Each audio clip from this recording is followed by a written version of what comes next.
I remember being a university student less than 7 years ago. It was an exciting time with lots of things to juggle. Time, studies, relationship, and the biggest one, money. It was tough to save money, but definitely doable. So here are 5 ways I did it as a student. Firstly, I rented a cheaper place. If you don't know, I did my degree in University Tunku Abdul Rahman Kampar, Perak. As Kampar is a student town, I was never short of options where I could rent. Initially, I stayed in a really tiny room. It was so tiny that I could use my laptop while seated on my bed. And if I wanted a change of scenery, I would actually sit in my bathroom because it was 1/3 the size of my room. So the room wasn't really cheap, but I was willing to pay for it due to the fast internet and good landlord. However, tired of staying in such a cramped room, I decided to move into a bigger room that could fit 2 people, but it would cost me almost an additional 100 ringgit. Eventually, I realized that it was a tad too expensive, so I decided to move into a cheaper place with friends, which nearly slashed my renting expenses by 200 ringgit every month. So the bottom line is that take your time to find a place that doesn't pinch your budget, and if you can, stay with friends. Secondly, I managed unnecessary subscriptions. Being a student back then was a lot simpler. Streaming services like Netflix, Spotify, and Disney Plus weren't big things. We did have mobile subscriptions, however. So what I did was opt for a prepaid plan on my mobile phone. And that's why I'm still using prepaid until now. The good thing about having a prepaid plan is that you only pay for what you need. And for the last 10 years, my mobile subscription has only cost me 30 ringgit per month. But you may be wondering, Walao Sean,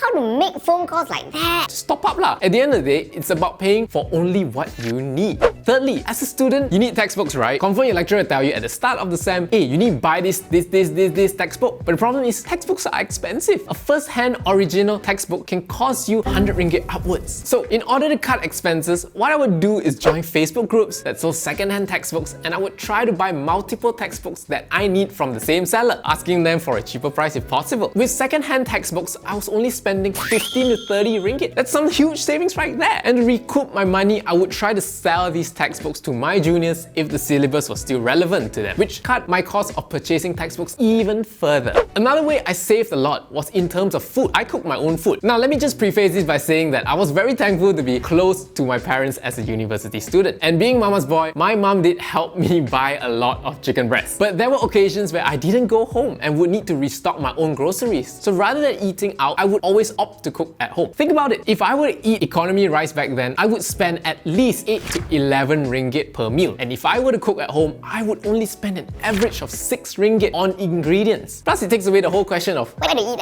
finish your groceries you bought, lor. So as a student, we tend to get hungry very often because study takes a lot of brain power lah, right? So the biggest hack I did to save money was to never go grocery shopping when hungry. I cannot stress this enough. When you're hungry, everything in the grocer looks like a must buy. I have gone on several grocery shopping trips on an empty stomach and easily have spent an extra 50 to 100 ringgit just because that can of Pringles and that Samyang noodles look like something I need to have now. So if you really need to go grocery shopping, have a meal before that. You'll be less likely to buy food you don't need. So there you have it, 5 ways I save as a university student. And these are the 5 things I still do to this day, even as a working adult.